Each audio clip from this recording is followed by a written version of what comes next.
qué está compuesto un coágulo? El coágulo está compuesto por qué? Plaquetas, fibrina, glóbulo rojo, ¿sí?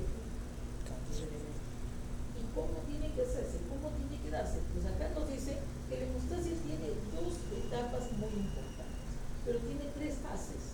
Podemos decir fases o partes. La primera que se hace es la vasoconstricción. Pero una vasoconstricción nunca te va a detener la hemorragia, ¿sí?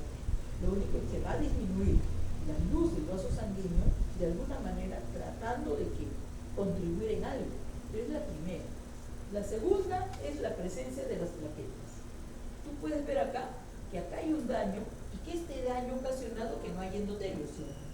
Y como no hay endotelio, el subendotelio se comienza a exponer. Y además de exponerse, también tiene que cosa unas moléculas de superficie que atraen a que se adhieran aquí las plaquetas. O sea, el primero que viene acá son las plaquetas. Las plaquetas vienen, se unen a este subendotelio y también estas se unen a otras plaquetas y así evitan ¿qué cosa? La pérdida de la sangre. Pero este es el tapón primario, que tampoco no es muy, ¿cómo podemos decir? No es muy efectivo. Se puede romper, es débil. Para que esto adquiera una hemostasia verdadera o real, necesariamente tiene que realizarse ¿qué cosa? La cascada de la coagulación. ¿Y cuál es el fin o cuál es el producto, el resultado final de la cascada de la coagulación? La formación de ¿qué cosa? De fibrina.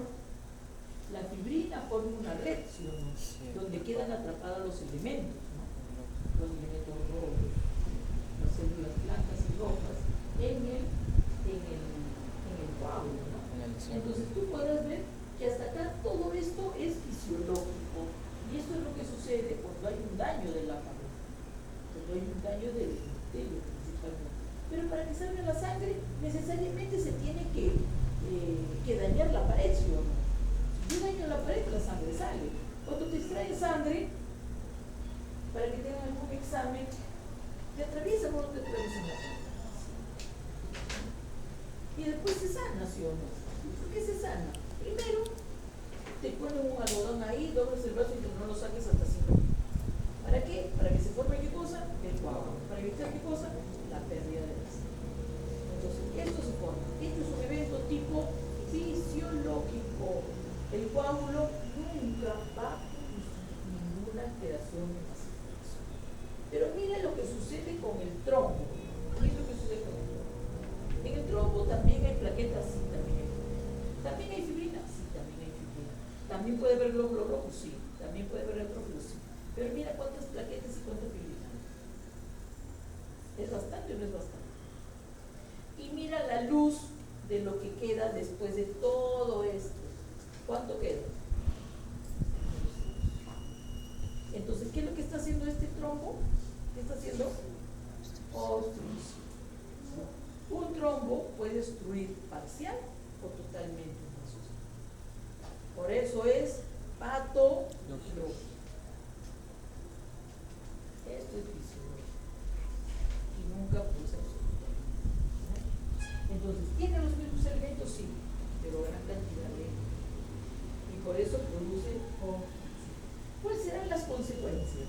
¿Cuáles serán las consecuencias si yo produzco una obstrucción? ¿Qué pasará con los órganos que tienen que irrigar? O las áreas que tienen que irrigar. ¿Qué pasará si está obstruyendo parcialmente? Claro, falta de oxígeno, falta de perfusión. ¿Y eso qué me va a traer como consecuencia? Una falta de oxígeno. ¿Falta de oxígeno? ¿Qué significa? ¿Qué significa una falta de oxígeno? O disminución del oxígeno. Una respiración anaeróbica. Hipoxia. ¿Cuál será el resultado de esta hipoxia? ¿Qué les pasará a las células? Ya, de frente a la mano. O sea, no hay una lesión primero reversible. Y si se mantiene esto, y se mantiene la hipoxia, puede llegar inclusive hasta ¿qué? Hasta la irreversible.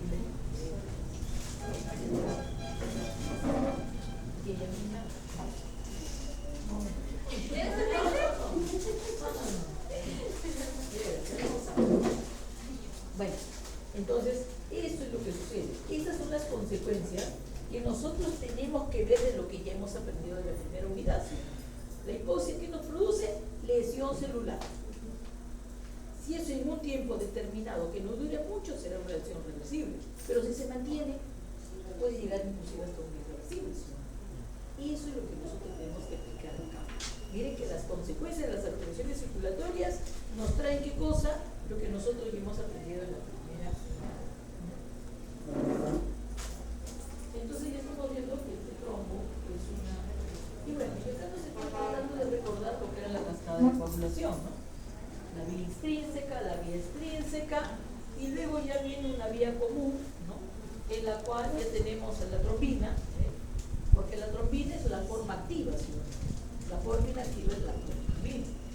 Pero, en presencia de calcio, aquí está el activador de la protrombina. La trombina se convierte en trombina, en presencia de calcio, y esta trombina, ¿no?, va a mediar la transformación del fibrinógeno en fibrina. Pero no termina ahí, no termina ahí. O sea, no termina en el hecho que solamente se tiene que transformar en fibrina, sino que se tiene que polimerizar. Y cuando se polimeriza la fibrina, se convierte en una fibrilla, en un hilillo. Así es la fibrina. Eso es el estado físico de la fibrina. Como un hilillo porque se polimeriza. Por eso dice, la trombina media la transformación de fibrinógeno en fibrina, elemento punto importante central de la cascada. Bien, entonces, esto sucede también en el trombo, por si acaso. El trombo también utiliza todo lo que nosotros estamos viendo en el evento fisiológico. El rol de las plaquetas en la coagulación. Ustedes están viendo que el primero que acude inmediatamente, ¿quién es? Las plaquetas. Pero para que las plaquetas se puedan adherir a esa superficie que no tiene endotelio, porque se ha dañado por alguna razón, o la pared se ha dañado, permitiendo que se exponga el subendotelio, y este subendotelio a su vez va a expresar estas moléculas de adhesión, que no son otra cosa, los llamados factores de von Willebrand. Este factor de von Willebrand, que se une a esta molécula, que es la GPLB, que es la glicoproteína LB, que es receptor de superficie de plaquetas, ¿no?, que se expone a un colágeno, ¿no?, un colágeno expuesto, un colágeno que es el subendotelio, ¿no?, de un vaso sanguíneo cuando ha tenido daño. Entonces, así, a través de estas moléculas, se va a unir y así se adhiere los plaquetas a esta superficie. Como podrán ver, no solamente es la unión de la plaqueta con el subendotelio, con el colágeno que está en el subendotelio, sino que a su vez también las plaquetas se tienen que unir, bien, adherirse. Y esta adherencia también va a utilizar este complejo GPLB, este complejo de glicoproteínas LB, ¿no?, con la 3A, el factor 3, ¿no?, el factor 3, y van a producir esto, y a través del fibrinógeno se va a unir las plaquetas. O sea, no es cuestión que viene y se pega y punto, se acabó. Total, aquí hay necesariamente, ¿no?, moléculas de expresión que tratan de unir para que pueda producirse esta adherencia, ¿sí? Entonces dice que cuando hay una deficiencia de estas moléculas de adhesión, que es el factor de Willebrand, pues se presentará la enfermedad que se llama también enfermedad de Willebrand. Cuando hay esta ausencia de este G-glucoproteína LB, entonces su déficit también expresará una enfermedad que se llama el síndrome de Bernard-Solino. Cuando este complejo GPLB más 3A no está, no hay un déficit de ello, pues también se formará una enfermedad con una alteración, un síndrome que se llama la tromboastenia de Glanz. Entonces ahí está la lesión plaquetaria, intervienen esas moléculas. La trombina forma un papel muy importante, no solamente en la formación de la coagulación. La trombina, como ustedes pueden ver, no solamente va a mediar la transformación de fibrinógeno en fibrina. Miren lo que hace: activa los monocitos, activa los linfocitos, tiene acción sobre el endotelio para que este endotelio también pueda producir sustancias, ¿no?, pueda producir agregación plaquetaria, tromboxano, la fibrina principalmente, la lesión de los neutrófilos monocitos, ¿no? Que también van a expresar moléculas de adhesión. Ese es el papel y el rol de la trombina. Y esto que todavía no estamos hablando de inflamación. Cuando viene inflamación, ya esto ya no cuenta. La inflamación, cuando hablamos de inflamación, la fibrina ya no se forma dentro de los se forma afuera. Entonces no vayan hablando por ahí como otro. ¿Cuál es el rol de la fibrina en la inflamación? ¿Qué cosa es? Forma coágulo. Pues ya estamos en inflamación, pero ya no estamos en alteraciones circulatorias, estamos en inflamación. Y siguen con su coágulo, ¿hasta cuándo? Yo me pregunto, ¿hasta cuándo?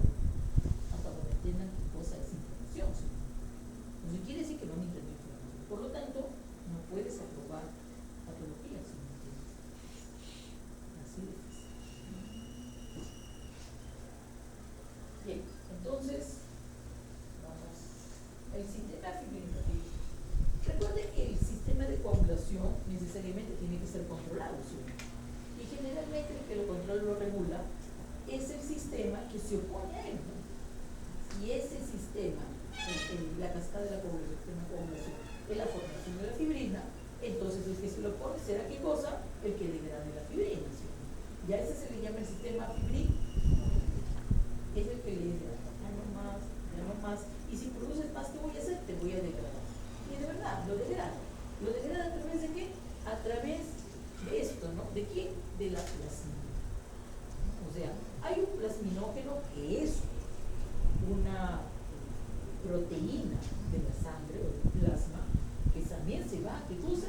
Que se va a convertir en plasmina. Hay sustancias que median esta transformación, sí, hay muchas. Entonces, este plasminógeno, miren, es inhibidor del activador. ¿Cómo es el sistema fibrinolítico también? Está la trombina, activador del plasminógeno tisular, la urosinasa, el plasminógeno tisular, que luego se va a convertir en qué cosa? En plasmina. ¿Qué hace la plasmina? La plasmina, ¿qué va a hacer? Va a degradar a la fibrina. Entonces, de esta manera se controla la cantidad de fibrina que se está produciendo. Entonces, inhibiendo de repente su producción o también degradando la fibrina. Pero, ¿y quién controla el controlador? Bien, ¿quién controla el controlador? ¿Habrá alguien que controle el controlador? Por supuesto, tiene que haber. Todo en nuestro sistema orgánico que es fisiológico necesariamente tiene que ser regulado. No hay nada que sea libre. Si es libre y no hay control, es patológico. Así de simple. Ahora, si nuestro organismo, que es perfecto, tiene que ser controlado, ¿tú por qué no te dejas controlar? ¿Por qué no obedeces? ¿Por qué te obedeces? Si toda la naturaleza entra en contradicción, nuestro organismo, la naturaleza propia también está regulada. ¿Y por qué nosotros nos negamos a obedecer? No nos negamos a lo que nos dice. Nuestro padre dice, no, tiene que ser eso, pero tú lo haces. Es rebelde. No, es desobediente, no rebelde. Entonces, necesariamente que tiene que haber un regulador para controlar la plasmina. ¿Y cuál es ese sistema? La alfa-2 antiplasmina. La alfa-2 antiplasmina. Entonces, ¿qué hace esta alfa-2 antiplasmina? Miren, ¿qué hace con la plasmina libre? Se une a la plasmina y evita su acción de degradar ya a la fibrina. Y ese es su controlador. ¿Habrá otro controlador para ello? Supongo que sí. ¿Quién será? No lo sé. No lo sabremos. Pero esto es lo que sucede, el sistema fibrinolítico. Si se activa el sistema de coagulación, la cascada de coagulación, también se activa el sistema fibrinolítico necesariamente para que lo regule. Bien, entonces, ¿qué es la trombosis? La trombosis es la formación de masas hemáticas sólidas dentro de los vasos sanguíneos. No te olvides, dentro de los vasos sanguíneos. ¿No? Aquí estamos hablando todo dentro de los vasos sanguíneos. Estamos hablando de alteraciones circulatorias que todo tiene que ver que esté dentro del vaso sanguíneo. ¿No? Durante la vida, que se llama trombo. Morfológicamente, los trombos se ven diferenciados de los coágulos que se forman fuera de los vasos sanguíneos. Este es papayita, ¿sí o no? Papayita, ¿por qué? Porque dice que está fuera de los vasos sanguíneos. El trombo es dentro. Pero también nos dice que debemos de diferenciar el trombo de aquí de los coágulos que se forman después de muerte. ¿Sí? Cuando te mueres, ya tu circulación no da para más, ¿sí o no? Ya no funciona, pues. Y tu sangre se detiene. Y cuando la sangre se detiene, ¿qué pasa? Se coagula. Entonces, tú tienes que aprender a diferenciar entre un coágulo post-morte, de muerto, de un trombo. ¿Y cómo lo vas a hacer? No te la pierdas, ni te duermas, ni te hacer. ¿Sí? Bien, entonces, dentro de la patogenia de la trombosis, hay ¿qué cosa? 3 factores que predisponen a la formación de trombo, los cuales se llaman así, constituyen lo que se llama la triada de Virchow. La triada de Virchow. ¿Cuáles son esos factores que predisponen a la formación de trombo, que se llama la triada de Virchow? Número 1, lesión endotelial. Y así que la lesión endotelial me va a formar ¿qué cosa? Trombo. Alteración del flujo sanguíneo, ¿a través de qué? De la turbulencia y del éxtasis. Turbulencia para las arterias y éxtasis o congestión para las venas. Y la tercera, de la triada, la hipercoagulabilidad de la sangre. O sea, cuando la sangre está densa, ¿sí o no? Que su coagulación está alterada, ¿no? Que se puede coagular. ¿En qué situaciones? Por eso es que la triada de Virchow, la triada de Virchow se la presenta de esta manera, en forma de ¿qué cosa? De un triángulo, donde en cada vértice, ¿quién está? Pues los factores que predisponen a la trombosis. ¿Cuál es la número 1? La lesión endotelial. Y luego las otras. Flujo sanguíneo anómalo, con normalidad del flujo sanguíneo, ya hemos dicho que es la turbulencia y el éxtasis. Y la hipercoagulabilidad. La trombofilia, que puede tenerse como un trastorno de la sangre. Y luego vamos a hablar de trastornos adquiridos, más no congénitos, en el caso de la hipercoagulabilidad. Otro detalle más es que como son los factores que predisponen a la trombosis, todos van a ser centros de esa trombosis. Pero también te darás cuenta que hay unas flechas acá entre lesión endotelial y flujo sanguíneo normal que van y vienen. ¿Y eso qué quiere decir? Que la lesión endotelial me puede llevar a esto y que esto también me puede llevar a una lesión endotelial. ¿Sí? Que este también me puede llevar no solamente a una lesión endotelial, sino también a una hipercoagulabilidad. Y lo mismo la lesión endotelial también puede producir hipercoagulabilidad. Y la hipercoagulabilidad solamente forma trombo. ¿Sí? Eso es lo que dice el cuadro. Y aquí nos explica, la turbulencia dice contribuye a las trombosis arteriales y cardíacas, causando disfunción o lesión endotelial, así como formación de contracorrientes que contribuyen a las zonas de éxtasis. El éxtasis, que es la congestión, es un contribuyente principal del desarrollo de trombos venosos. El flujo sanguíneo normal es laminar. Entonces quiere decir que el flujo sanguíneo normal tiene un orden. ¿Ya? Normalmente, si tú te agarras y te cortas un vaso sanguíneo y quieres ver cómo va el orden de los elementos de la sangre, tienen un orden. Los elementos celulares viajan en el centro de la luz de los vasos sanguíneos. O sea, todos los elementos celulares, los leucocitos y los glóbulos. Los más pequeñitos, que son las plaquetas, están casi en la periferia de esta columna axial. Y luego, el que tiene contacto con el endotelio, ¿quién es? El plasma sanguíneo. Las células se distribuyen a una gran velocidad comparándolo con el plasma sanguíneo, que es una velocidad más lenta. No tiene mucha velocidad, en cambio las células. Eso es el orden normal del flujo sanguíneo. Entonces, ¿qué pasa en una turbulencia? En una turbulencia es un choque, ¿no? Donde se desarma todo. Quiere decir que se desarma esto y las plaquetas comienzan a ¿qué cosa? A tener contacto con el endotelio. O este choque de corrientes también me puede provocar lesión endotelial y por lo tanto se pueden formar los. Cuando se habla de éxtasis, dice que la éxtasis, que es la congestión, provoca que la velocidad de la sangre disminuya y a veces es tan lento que puede provocar estados de hipoxia que lesionan a las células endoteliales y también puede dar paso a qué cosa, a la trombosis.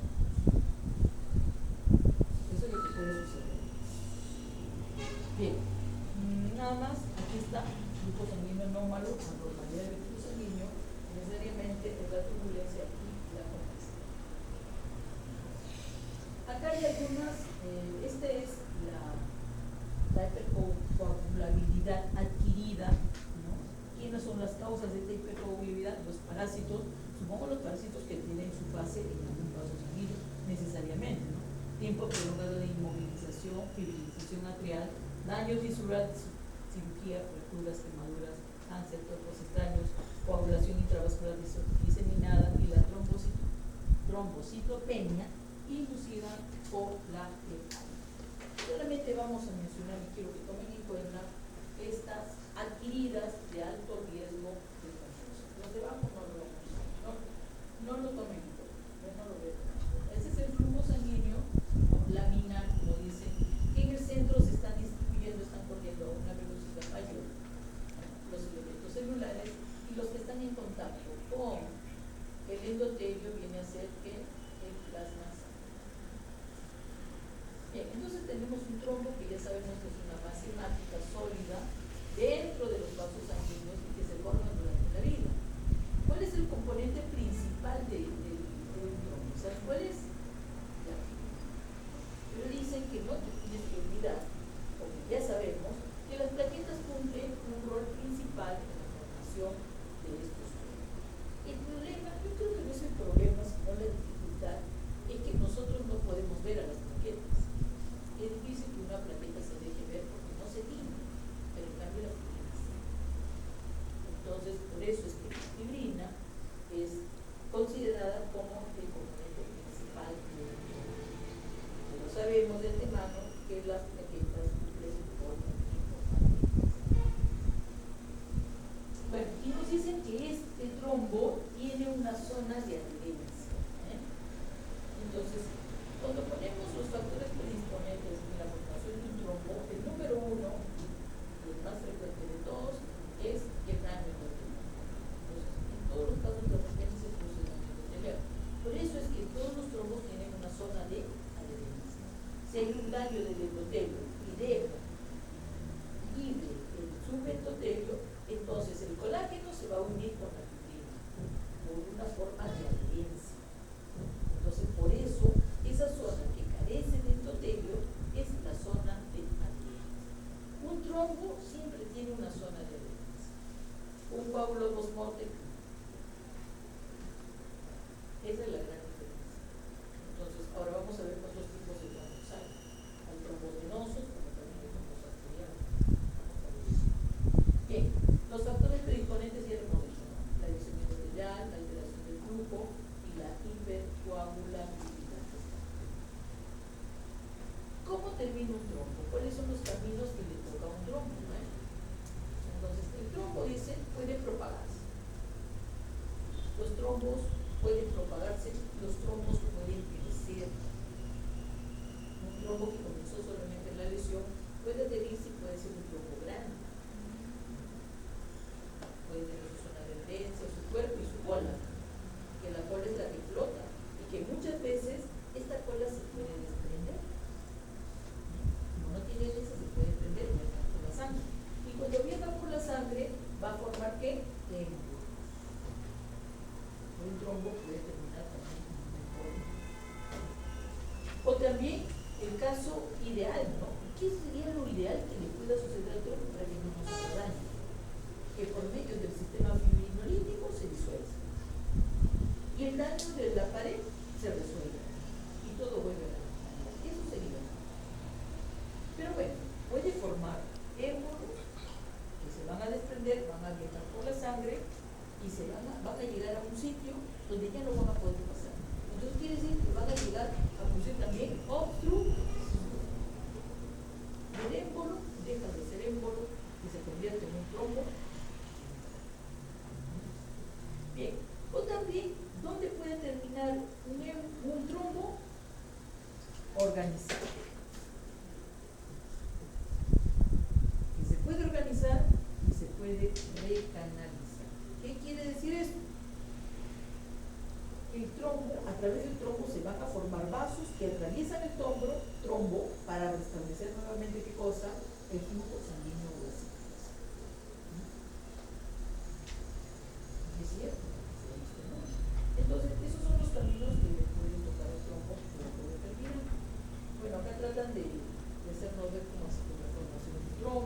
Se puede disolver por el sistema fibrinolytico, se puede desprender y formar émbolos, puede crecer o propagarse y también, ¿qué cosa? Ocluir, ¿no? Terminar con un trombo oclusivo. Y este trombo oclusivo también puede organizarse, o de frente puede, ¿qué cosa? Recanalizarse. Pero para recanalizarse primero se organiza y después se recanaliza. Se forman vasos que atraviesan el trombo y se trata o se restablece nuevamente la circulación. Miren, ¿qué les parece este trombo? Es un trombo en una arteria y es un trombo en una vena. La arteria se puede identificar porque aquí, esta estructura que ustedes lo ven que parece una onda, ¿ven? Que tiene ondas, ¿no? Viene a ser ¿qué cosa? Viene a ser la elástica. La elástica interna, elástica externa, pero esta es la elástica, y la única que tiene elástica son las arterias, las venas arteriales. Pero miren, esta arteria tiene estos agujeros que ustedes ven. ¿Y esos agujeros qué cosa es? Son los canales o la recanalización. Quiere decir que eso había sido un trombo oclusivo o ocluyente, que ha ocupado toda la luz, pero con el tiempo se ha organizado y se ha recanalizado. En cambio, en la parte que tú ves, que es la vena, estás viendo que hay una estructura rosada y roja. ¿Qué es lo rosado? La fibrina. ¿Y qué es lo rojo? Los glóbulos, que también ha sido un trombo ocluyente. Lo que pasa es que cuando se hace una lámina, los trombos tienden a retraerse. Pero tú puedes ver que aquí, en esta parte, que es el endotelio, también hay un poco de glóbulo rojo, que sí que se está pegando. Y además acá, miren, ¿qué les parece esto? Acá todavía se ve un poco de células que aparecen en el endotelio, pero acá nada, rosado, ¿no? Rosado acá, que es la célula colágena, rosado acá, que es la fibrina, y esta es la zona de adherencia, que siempre los trombos tienen. Entonces, esto es un trombo reciente y este es un trombo antiguo que ya está recanalizado. Esto también nos presenta el libro de clase de anatomía patológica de Steven Sloan, donde se ve un trombo recanalizado. Miren los vasos que se han formado, que van a atravesar o que están atravesando este trombo.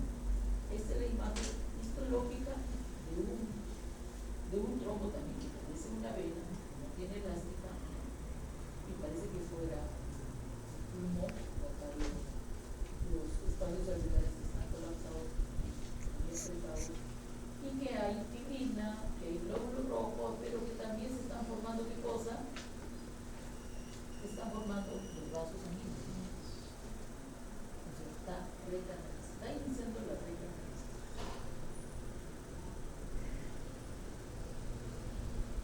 Clasificación macroscópica de los trombos. ¿Qué trombos? Entonces tenemos primero el trombo blanco, también llamado trombo lactoso. ¿Dónde se forman los trombos blancos? En las arterias. Son los trombos arteriales de color blanco o de color grisáceo. Aspecto coraliforme. ¿Ustedes conocen el coral? Sí. Ya, el que no conoce. Antes vas al mercado, te compras media docena de choritos, ¿ya? Y tú vas a ver que la concha del chorro, a veces hay estructuras blanquecinas. Ese es el coral. Eso puede formarse en las conchas de los mariscos, como el chorro, como las conchitas, como las piedras, ¿no? Las piedras que se encuentran debajo del mar también forman coral. Y son estructuras blancas, de bordes irregulares con crestas, que por eso dice que se asemeja a los trombos blancos o las blancas.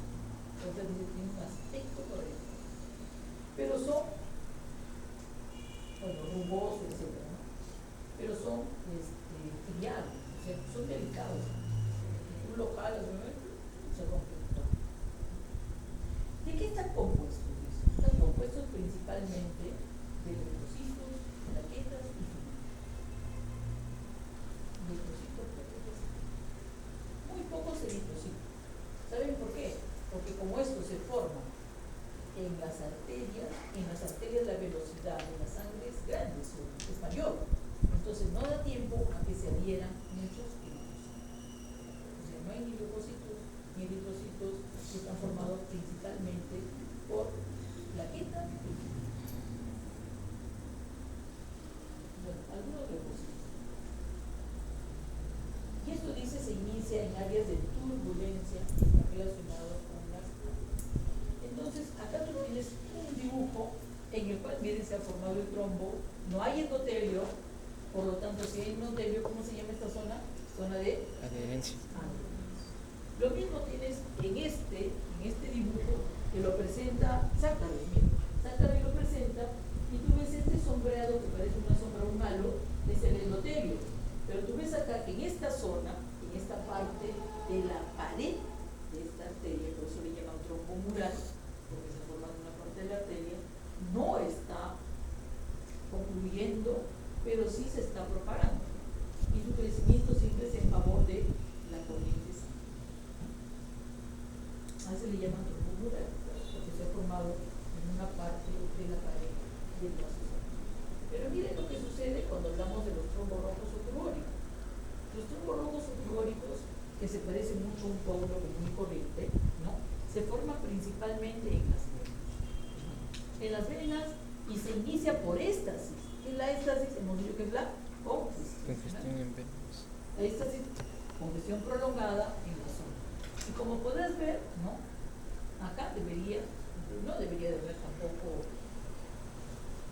endotelio, porque acá también lo dice. Este es un trombo de una vena, en la cual trombo venoso, miren, no hay endotelio, acá no hay endotelio, por lo tanto esta es su zona de adherencia. Pero generalmente siempre tienden a ocluir, miren, en la vena, tienden a ser oclusivo. Y este crecimiento del trombo, si es que lo llega a realizar, lo hace contra la el Zachary, miren que el Zachary tiene una foto de un trombo venoso justamente que demuestra este crecimiento contra la corriente. Muy bonito, porque es un coágulo. Pero ya sabemos cuál es la diferencia. Es que los trombos tienen zona de adherencia. Bueno, existe en un tercer lugar los trombos mixtos. Y si yo hablo de un trombo mixto, es la combinación de un trombo blanco con un trombo rojo. Entonces, como es la combinación, dice que es la alternancia de zonas rojas con zonas pálidas, de zonas oscuras con zonas pálidas. Y esta alternancia de zonas oscuras con zonas pálidas, a eso le llaman las líneas de sangre. Se supone que las líneas son las líneas oscuras. O sea, entonces, yo creo que la principal característica que nosotros debemos encontrar para decir que estamos viendo un trombo mixto es la presencia de las líneas de sangre. Las líneas de sangre deberían de verse así en un corte longitudinal del trombo, ¿no? Miren, acá tiene su zona de adherencia, el cuerpo del trombo y la cola del trombo. Es un trombo mixto. O como nos presenta también Zachary. Zachary, este dice que es una arteria mesentérica craneal de un caballo. Este trombo es producto de una larva de un parásito que es el Strongyloides gallis, que vive justamente en la arteria mesentérica. Pero miren lo que ha producido, un trombo ocluyente, ¿sí? Está ocupando toda la luz, no ves la luz de la arteria mesentérica, está ocupado por este trombo, que tiene líneas oscuras y ellos dicen que esas son las líneas. Bueno, si lo dice Zachary, hay que escucharlo. Que las rojas. Ellos dicen que esas son las líneas de sangre. Y por lo tanto, eso es un trombo. Esa cola y la última se puede desprender formando.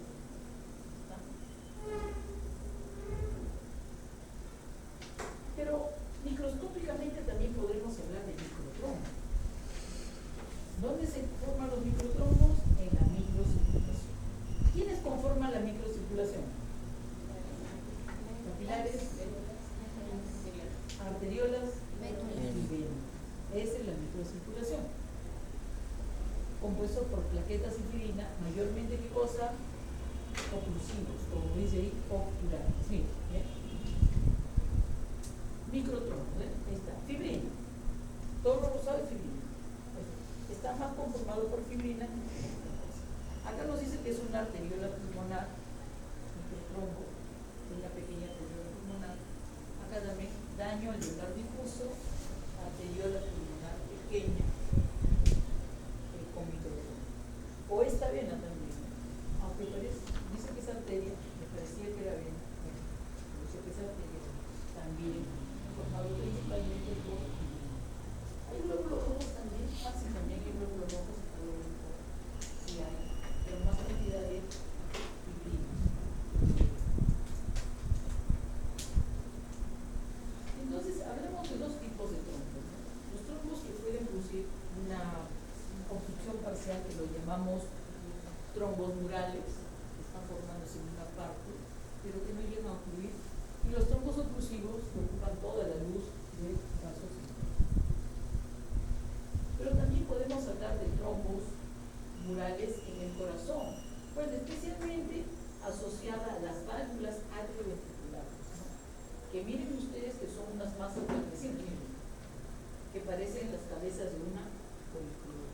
Por eso le llaman trombos vegetales o vegetaciones.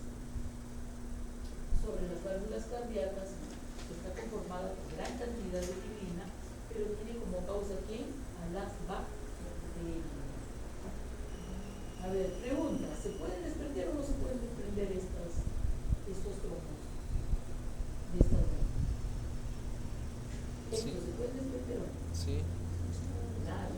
Y cuando se desprende, no solamente se desprende la fibrina con las plaquetas, sino también las colonias. ¿Por qué es exuberante? ¿Por qué es tanto? Porque están metidas ahí, ¿quiénes? Las bacterias. Las bacterias hacen que esto sea pasante, que sea abundante. Por eso cuando se desprenden con las bacterias o las colonias.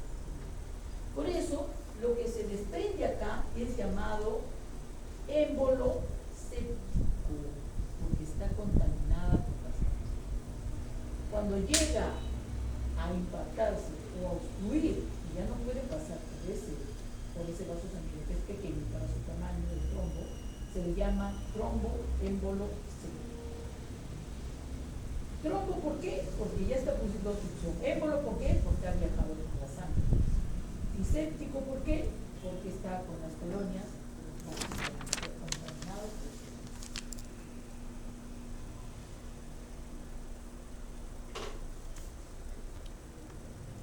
Bueno, acá nos dicen que el émbolo, ojo, un émbolo puede tener diferente naturaleza.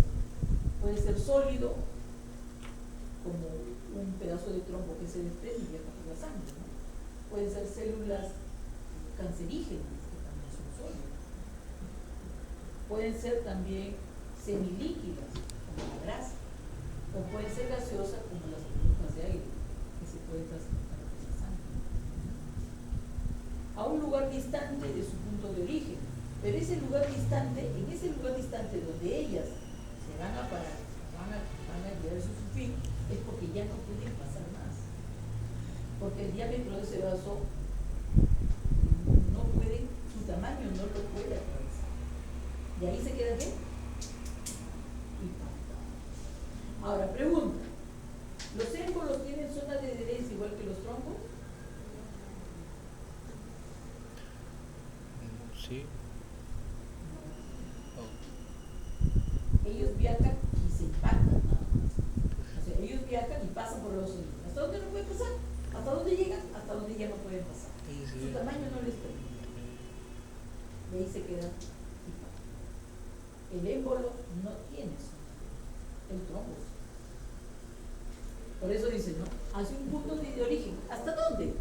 Hasta que ocluye en un vaso sanguíneo. Se lo ocluye, ¿no? La embolia es un proceso clínico patológico consecuente.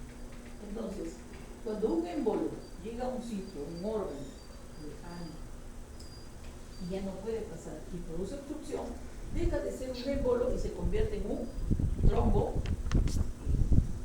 también le pueden llamar embolia.